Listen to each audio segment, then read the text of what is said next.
Friends, अब आज हम लोग देखेंगे इक्विपोटेंशियल सरफेस। क्या होता है equi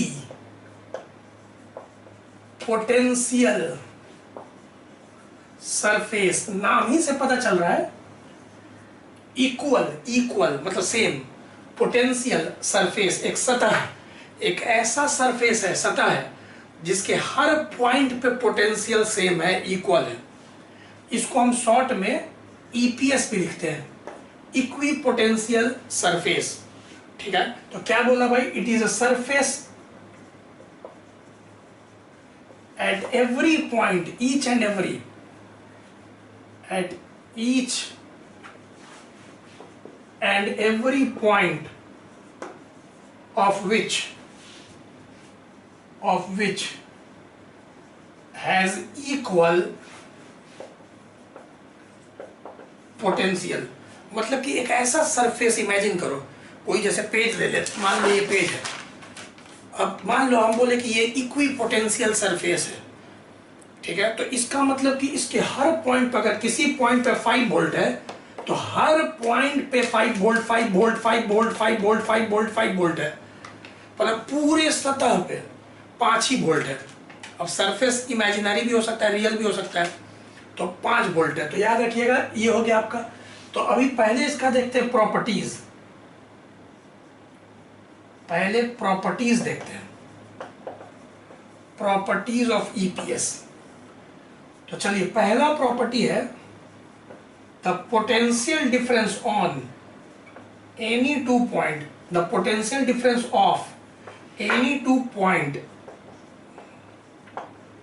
on EPS is 0। Common sense है यार। अगर कोई भी तुम मान लो कोई सरफेस है और हर पॉइंट पे, जैसे ऐसे बनाते हैं, मान लो कोई सरफेस है, लाइन मत समझना, आप समझो कि सरफेस है, मेरा हाथ ऐसे रख दिया तो तुमको ये दिख रहा है, अब है तो पूरा सरफेस। अगर ये सरफेस ईपीएस है तो हर पॉइंट पे, मान लेते हैं यहाँ पॉइंट है V1, यहाँ पॉइंट है V2, यहाँ पॉइंट है V3, यहाँ पॉइंट है V4। अब सब पॉइंट पे V1 V2 V3 V4, अगर ये ईपीएस एक है, अगर ये एक सरफेस है, और अगर एक सरफेस है तो इसके हर पॉइंट पे पोटेंशियल क्या है? सेम है, इक्वी पोटेंशियल सरफेस। तो अगर ये इक्वी पोटेंशियल सरफेस है तो V1 V2 V3 V4 सब पोटेंशियल क्या होगा? सेम होगा। तो कहीं भी अगर हम पोटेंशियल डिफरेंस पूछे कि पोटेंशियल डिफरेंस बताओ, तो कॉमन सेंस है कि किसी भी दो पॉइंट के बीच का तुम पोटेंशियल घटाओगे तो सेम है, तो 0 ही आएगा। यहाँ 5 वोल्ट है तो यहाँ भी 5 वोल्ट है, तो 5 में से 5 के क्या होगा? 0 होगा। तो the potential difference of any two points on an EPS, यहाँ ऑन एन भी लिख सकते हो, ऑन एन ईपीएस इज क्या? 0। दूसरा, the work done in moving A charge on EPS is 0। अब ये भी तुम समझ गए होगा, कॉमन सेंस था। Work done in moving A charge on EPS is 0।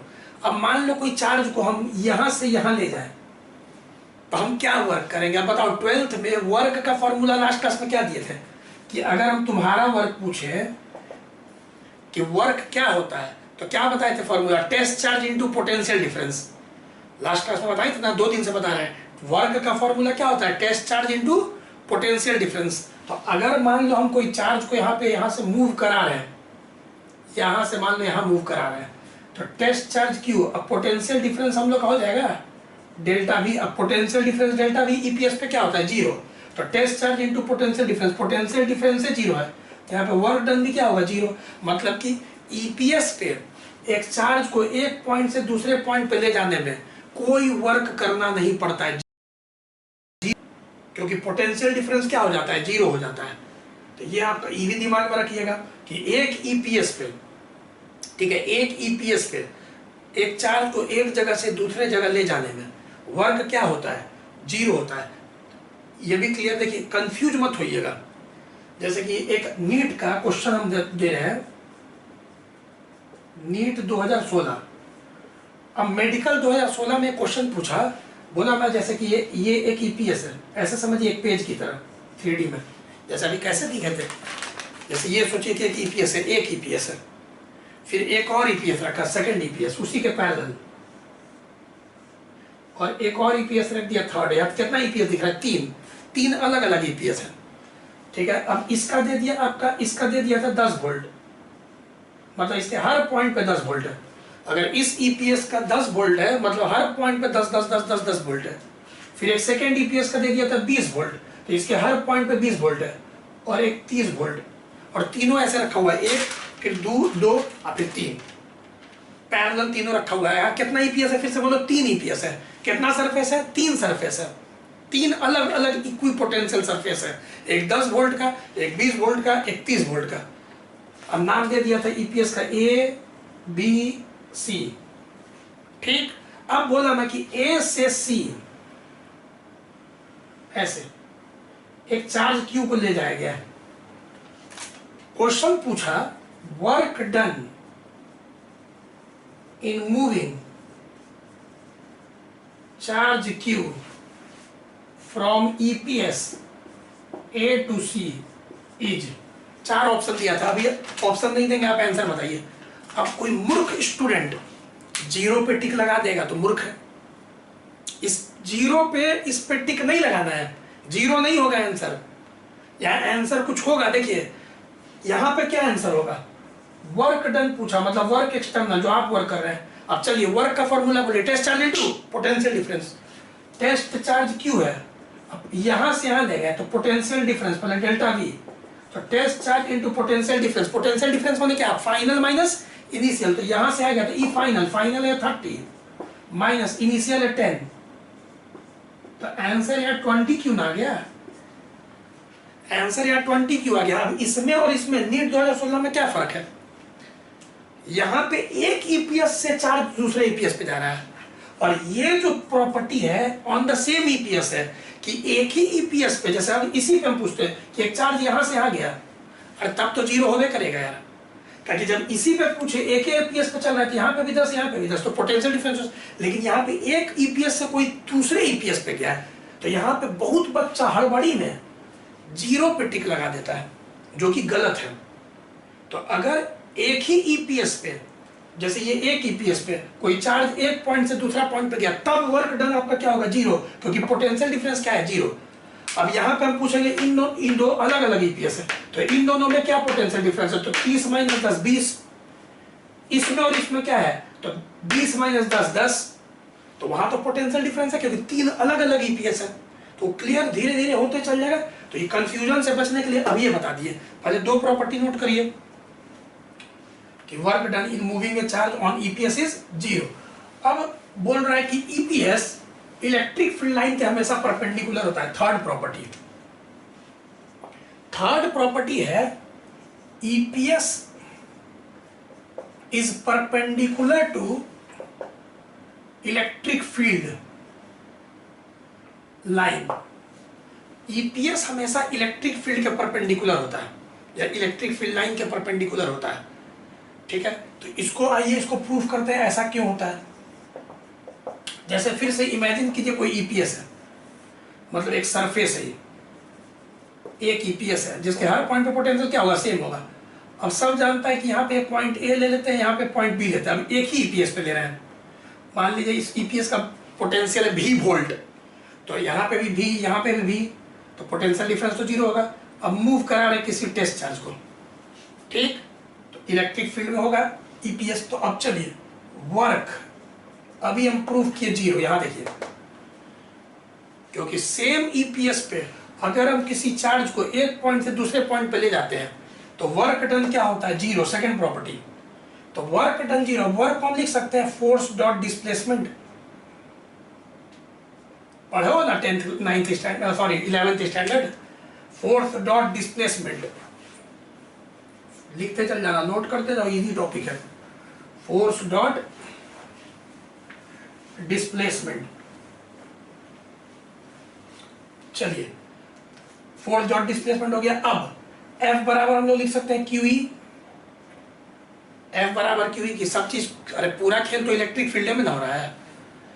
Force charge का इलेक्ट्रिक फील्ड में ना पोटेंशियल होता है, और जिस जिस पॉइंट पे पोटेंशियल सेम है वो इक्वी पोटेंशियल है, वही ना एक सरफेस देख रहे हैं। तो चलिए यहाँ पे F बराबर क्यू ई याद आ रहा होगा, क्योंकि चार्ज पे इलेक्ट्रिक फील्ड में फोर्स लग रहा होगा। यहाँ तक कोई दिक्कत नहीं, F बराबर क्यू ई लिख दिए। चलो अब Q तो जीरो में मिला दोगे, क्योंकि Q कभी जीरो नहीं होता है, तो Q नीचे गया तो जीरो बाई क्यू जीरो। तो ये ऐसा लिख सकते हैं E डॉट डेल्टा आर बराबर जीरो। अब क्या था, डॉट प्रोडक्ट क्या लिखते हो, A dot B, A B cos theta, E delta R cos theta. अब E कभी जीरो नहीं होगा, डेल्टा आर कभी जीरो नहीं होगा, तो E सब नीचे ले जाओ, तो जीरो डिवाइडेड बाई इतना जीरो ही रहेगा, तो यहाँ से कॉस थीटा जीरो ही होगा।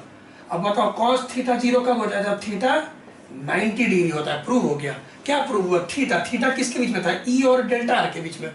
इसका मतलब E और डेल्टा आर, यहाँ इस फिगर में डेल्टा आर कौन है, A और B के बीच का डिस्प्लेसमेंट, यही ना डिस्प्लेसमेंट है। डेल्टा आर क्या होता है, डिस्प्लेसमेंट। तो डिस्प्लेसमेंट क्या होता है, ऐसा ही ना होता है, इनिशियल से फाइनल गया तो ये डिस्प्लेसमेंट वेक्टर हो गया। ठीक, अब डिस्प्लेसमेंट और इलेक्ट्रिक फील्ड 90 डिग्री बना रहा है, दोनों के बीच का एंगल थीटा हम लोग फाइंड कर लिए कि 90 डिग्री। इसका मतलब इलेक्ट्रिक फील्ड इस फिगर में जरूर इस तरह होगा। हाँ, तो उल्टा भी बना सकते थे अभी, या तो ऐसे बनाओगे या तो ऐसे बनाओगे, दो ही ऑप्शन है।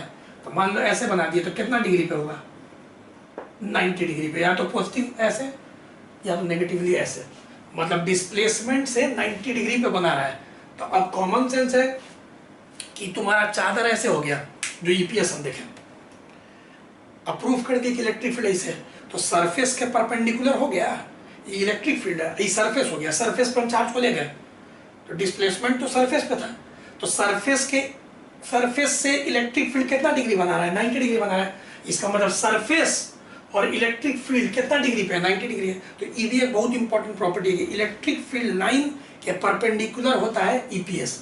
फोर्थ प्रॉपर्टी है कि EPS do not, two EPS do not intersect each other. ये तुम लोग खुद सोच सकते हो, दो ईपीएस कभी एक दूसरा को इंटरसेक्ट नहीं करता है, जैसे दो इलेक्ट्रिक फील्ड लाइन एक दूसरा को इंटरसेक्ट नहीं करता है। तो तुम कॉमन सेंस लगाओगे तो बोलोगे यस सर, क्योंकि अगर दो ईपीएस इंटरसेक्ट कर दिया तो दो इलेक्ट्रिक फील्ड लाइन भी करेगा, क्योंकि परपेंडिकुलर होता है। तो जब दो इलेक्ट्रिक फील्ड लाइन इंटरसेक्ट नहीं करता है तो दो ईपीएस को भी इंटरसेक्ट नहीं करना चाहिए, याद कर लीजिए, two EPS do not intersect each other. फिर पांचवा है ईपीएस आर क्लोजर, इसमें बताएंगे problem where electric field is stronger. बताएंगे जैसे जैसे इलेक्ट्रिक फील्ड का मैग्नीट्यूड बढ़ते जाता है ईपीएस क्लोज बनाया जाता है। EPS are closer, equipotential surfaces are closer where electric field is stronger. तो यहाँ पे कंफ्यूजन से बचने के लिए टू भी लिख देते हैं, two EPS are closer where electric field is stronger. इसको भी समझाएंगे प्रॉब्लम से, भी टेंशन नहीं ले। पहले ये 5 प्रॉपर्टी जो इसको ठीक से एकदम याद कर लें। प्रॉब्लम, हम अभी प्रॉब्लम पे आते हैं। जैसे कि देखिए प्रॉब्लम है, प्रॉब्लम के पहले डायग्राम कुछ बनाएंगे ईपीएस का। तो सबसे पहले ईपीएस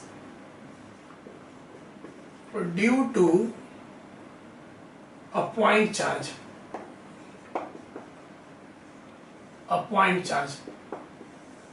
अब देखिए EPS due to a point charge, एक पॉइंट चार्ज है,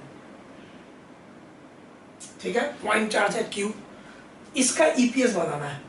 तो इसका ईपीएस स्फेरिकल होगा, ऐसा क्यों होगा सोचिए, हम भी बताएंगे। अभी हम कितना ईपीएस बनाए, 2 अलग अलग ईपीएस है, ये ईपीएस हो गया। और इलेक्ट्रिक फील्ड लाइन अगर हम बनाए ब्लू कलर के मार्कर से, तो ये इलेक्ट्रिक फील्ड लाइन हो गया, ये ब्लू कलर वाला। धीरे धीरे समझाएंगे, पहले खुद से भी लॉजिक सोचिए, आप सोच सकते हैं। अब ये इलेक्ट्रिक फील्ड है जो ब्लू कलर वाला है, और वो जो डॉट डॉट सर्कल नहीं है, मन में देखो, 3D में, क्योंकि इलेक्ट्रिक फील्ड सब तरफ निकल रहा है पॉइंट चार्ज से, और ये स्फेरिकल ईपीएस है। तो ये जो आपका है स्फेरिकल ईपीएस बनता है। पॉइंट चार्ज का जो ईपीएस है स्फेरिकल होता है।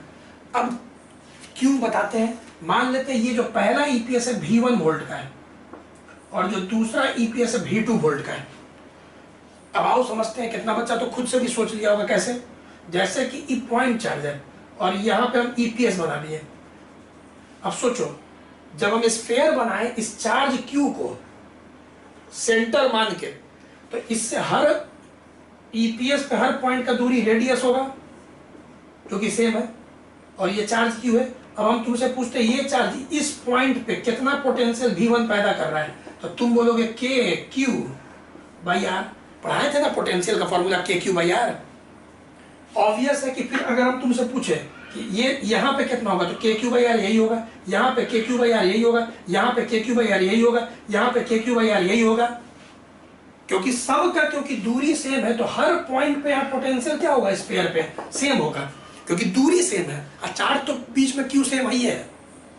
तो के क्यू बाई आर, तो पूरे स्फीयर पे तुम सोचो जो पोटेंशियल है के क्यू बाई आर, के क्यू बाई आर, के क्यू बाई आर, के क्यू बाई आर, के क्यू बाई आर होगा। समझ गया? तो ये इस ईपीएस पे के क्यू बाई आर एक पोटेंशियल आएगा V1। वही सेकंड वाला पे देखोगे तो दूरी मान लो रेडियस थोड़ा बढ़ गया, लेकिन हर पॉइंट का दूरी चार्ज से सेम है इस सेकंड वाला के लिए, तो हर पॉइंट पे potential V2 V2 V2 V2 V2 है ना होगा। तो आप समझ में आ गया होगा स्फेरिकल क्या होगा, लॉजिक सोचो वहां पे।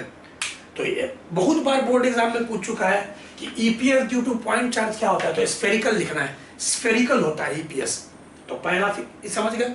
अब ईपीएस ड्यू टू, चलिए इसको हो गया।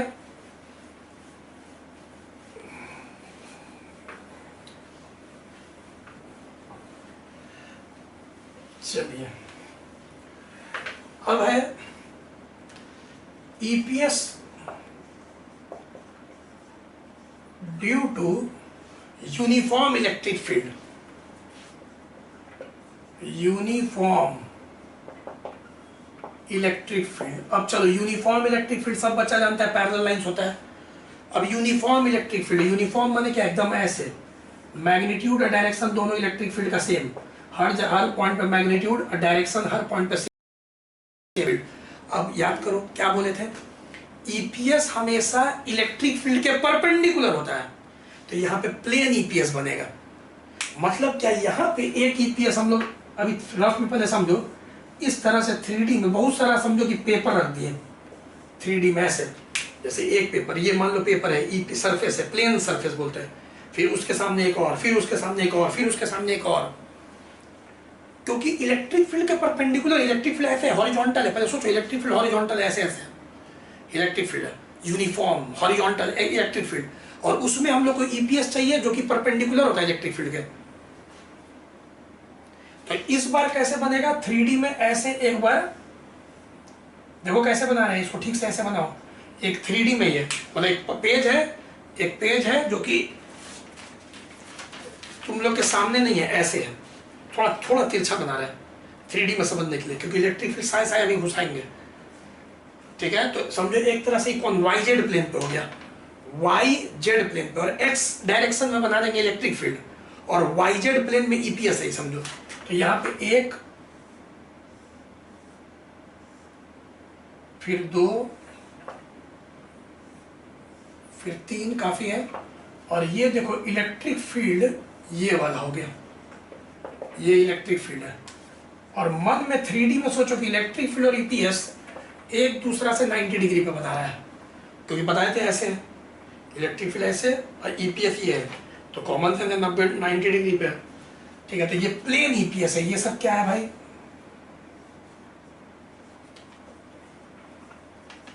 क्या है, प्लेन ईपीएस है। कि स्फेरिकल ईपीएस पॉइंट चार्ज में स्फेरिकल ईपीएस बना, और यूनिफॉर्म इलेक्ट्रिक फील्ड में प्लेन ईपीएस। अब मान लेते हैं इसका ये V2 वोल्ट का और ये और V3। अब तो कॉन्सेप्ट क्लियर होगा जो नीट वाला सवाल करा है। ठीक है, तो V1 तो हर पॉइंट पे V1, इस पर V2 तो हर पॉइंट पे V2, V3 तो हर पॉइंट पे V3, तो 3 डिफरेंट ईपीएस बनाए। एक चीज और ध्यान में रखना है, क्योंकि यूनिफॉर्म इलेक्ट्रिक फील्ड है, तो यहाँ पे अभी हम दूरी बराबर बराबर दे रहे हैं। जैसे इन दोनों ईपीएस के बीच का डिस्टेंस अगर D है, तो इन दोनों ईपीएस के बीच का भी डिस्टेंस अभी डी ले रहे हैं, ठीक है, डी और डी। डायग्राम में ऐसा बनाया जाता है, क्यों बनाया जाता है अभी पता चल जाएगा। अब होमवर्क क्या है आप लोग के लिए, एनसीईआरटी से आप लोग को देख के ड्रॉ करना है। ड्रॉ ईपीएस ड्यू टू, पहला अ डाइपोल, तो ईपीएस डाइपोल के कारण जो ईपीएस बनता है वो, और दूसरा due to two equal point charge. ये आप लोग का होमवर्क है जो खुद से ड्रॉ करना है आप लोग को ईपीएस एनसीईआरटी से देख के। और ईपीएस क्या होता है भाई, तो एक ऐसा सतह, एक ईपीएस क्या होता है, तो एक ऐसा सतह जिसके हर पॉइंट पे पोटेंशियल सेम हो। तो ये एक ईपीएस है, तो इसका अगर V1 वोल्ट है तो हर पॉइंट पे V1 वोल्ट। अगर ये एक ईपीएस है, इसका V1 वोल्ट है, तो इसके हर पॉइंट पे V1 वोल्ट। समझ रहे होंगे। तो इस तरह से सिचुएशन चलता है आपका, V1 वोल्ट है तो हर पॉइंट पे V1 वोल्ट। अब चलिए देखिए, बहुत इंपॉर्टेंट क्वेश्चन जो कि बिहार बोर्ड, सीबीएसई बोर्ड के सबके लिए इंपॉर्टेंट है, सीबीएसई 2009 में आया हुआ है। क्वेश्चन क्या है, कंसीडर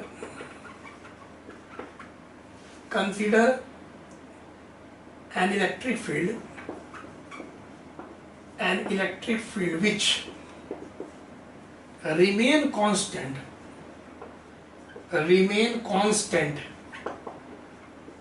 in direction से जेड डायरेक्शन, ऐसे लिखा हुआ है एनसीईआरटी का क्वेश्चन 34 से Z direction, but increases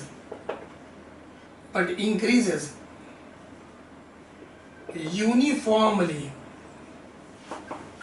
in magnitude। अभी समझाएंगे। Draw corresponding EPS. अब ये स्कूल का भी जो एग्जाम होगा उसमें आता है, एकदम आना ही है। डोमिनिक में, सेंट कैरेंस में, ये सब में एकदम आता है कि consider electric field which remain constant in Z direction से Z direction but increases uniformly in magnitude, draw the corresponding EPS. अब यहाँ पे यूनिफॉर्म इलेक्ट्रिक फील्ड नहीं है, यूनिफॉर्मली इंक्रीजिंग है।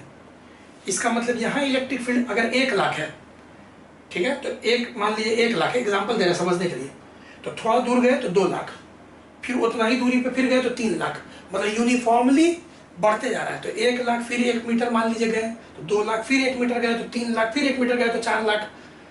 इलेक्ट्रिक फील्ड का वैल्यू बढ़ते जा रहा है, लेकिन डायरेक्शन बोल रहा है ना कि सेम है, मतलब कि डायरेक्शन यही है, ऐसे एक्स एक्सिस के लो मान लीजिए, यहाँ एक्स यहाँ जेड बोल रहा है मानने के लिए, तो लेट अस सपोज कि यही जेड डायरेक्शन है,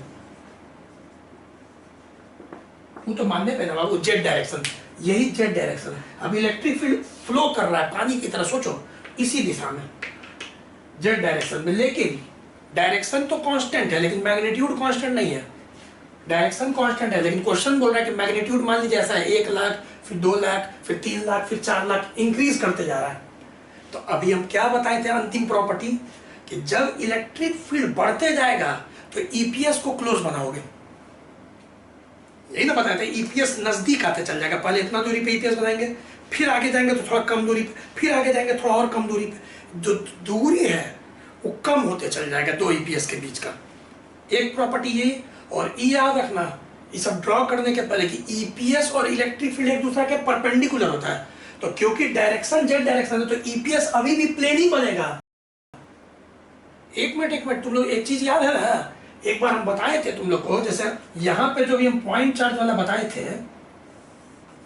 पॉइंट चार्ज वाला कि इलेक्ट्रिक फील्ड है, अब ये हम ईपीएस बनाए, तो तुम लोग को तुम भूल के हम एक बार बताए थे चैप्टर 1 में कि तीर इज परपेंडिकुलर टू धनुष, बो इज परपेंडिकुलर टू एरो।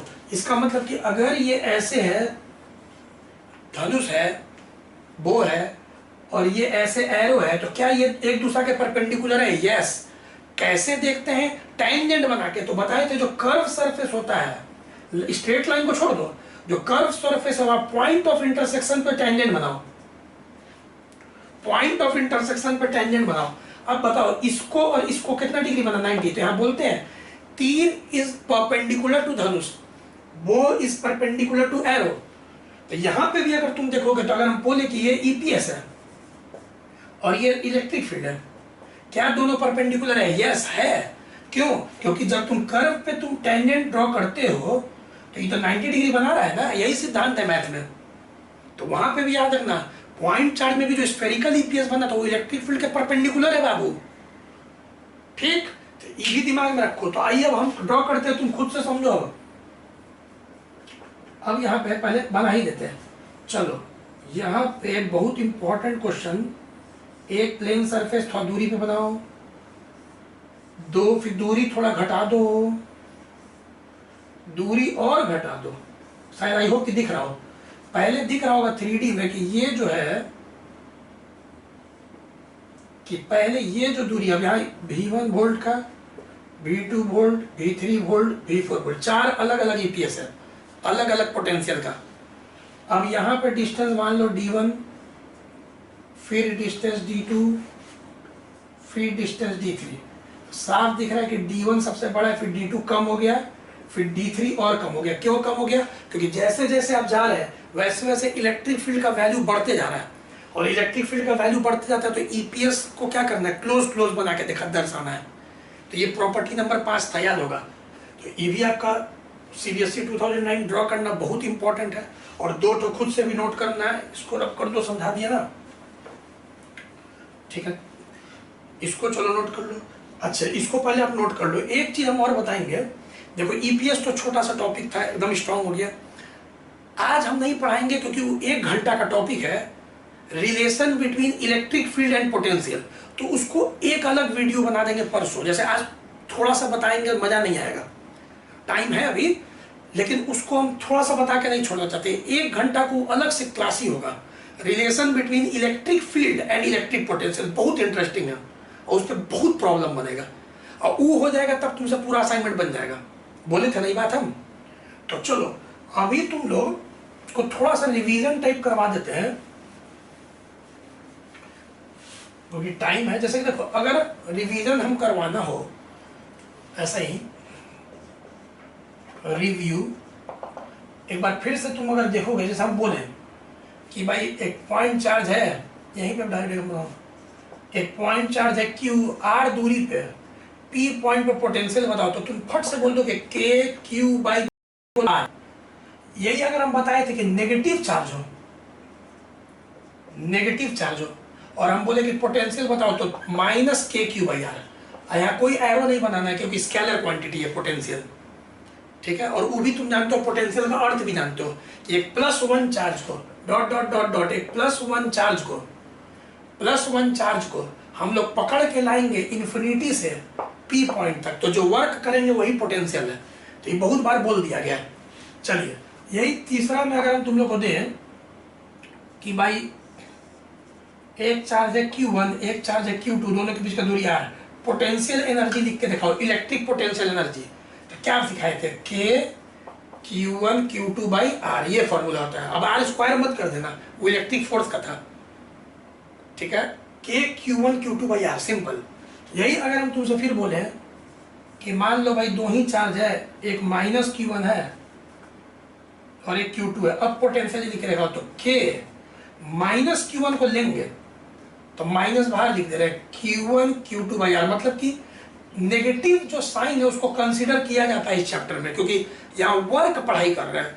और 11th का कॉपी होगा तो देख लेना, वर्क का नेचर 3 था, positive work, negative work, zero work, ठीक है। तो ये पूरा एक्चुअली पोटेंशियल, और पोटेंशियल जी क्या है? वर्क है।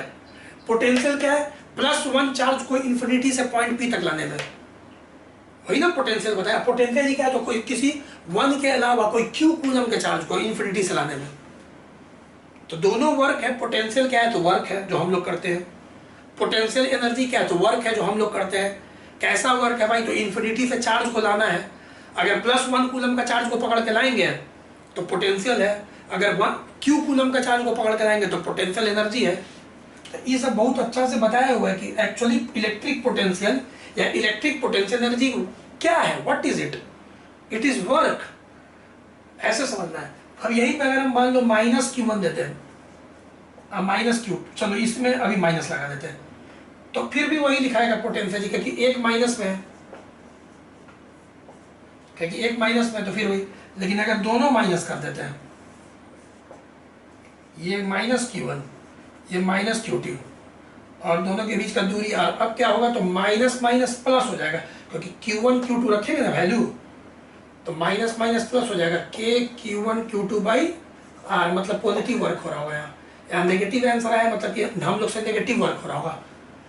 तो जहाँ पॉजिटिव में आया है मतलब हम लोग पॉजिटिव वर्क करेंगे, मतलब हम लोग का फोर्स और डिस्प्लेसमेंट सेम डायरेक्शन में होगा। जहाँ नेगेटिव में आंसर आया है वहाँ हम लोग नेगेटिव वर्क कर रहे होंगे, इन्फिनिटी से जब ला रहे होंगे तो हम लोग नेगेटिव वर्क कर रहे होंगे, नेगेटिव वर्क कर रहे होंगे हम लोग, मतलब क्या, हम लोग का फोर्स डिस्प्लेसमेंट अपोजिट डायरेक्शन में होगा। तो ये सब बहुत अच्छा से 11 में वर्क में समझाया गया है।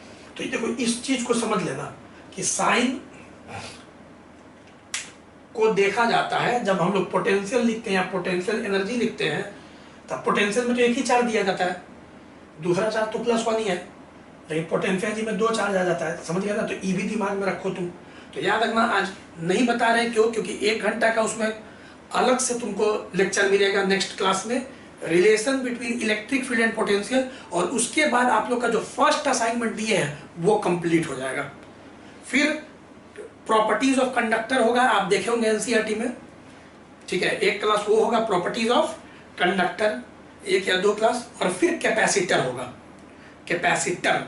थोड़ा सा पेज पलट पलट के भी देखिएगा कि यही, और बार बार बोल रहे हैं कि चैप्टर 1 2 3 4 आराम ही से पढ़ाएंगे हम, क्योंकि यही आपका 4 चैप्टर बड़ा है और एक 9th चैप्टर रोज बोलते हैं, चैप्टर 1 2 3 4 और चैप्टर 9, यही 5 चैप्टर 14 चैप्टर्स में बड़ा है, बाकी सब चैप्टर छोटा छोटा चैप्टर्स है, इतना दिन नहीं लगता है उसमें, गिना चुना 10 टॉपिक रहता है तो तुरंत हो जाता है, ठीक है ना। तो इसको अभी जितना पढ़ा है उसको कीजिए। आज हम लोग ईपीएस देखें, नेक्स्ट क्लास में हम लोग देखेंगे relation between electric field and potential, और वो एकदम स्ट्रॉन्ग कर देंगे, बहुत ईजी है, बस पढ़ाने का देर है, समझिए, फिर सब सवाल अपने आप बन जाएगा, ठीक है। तो फिर मिलेंगे in the next video, take care, good bye.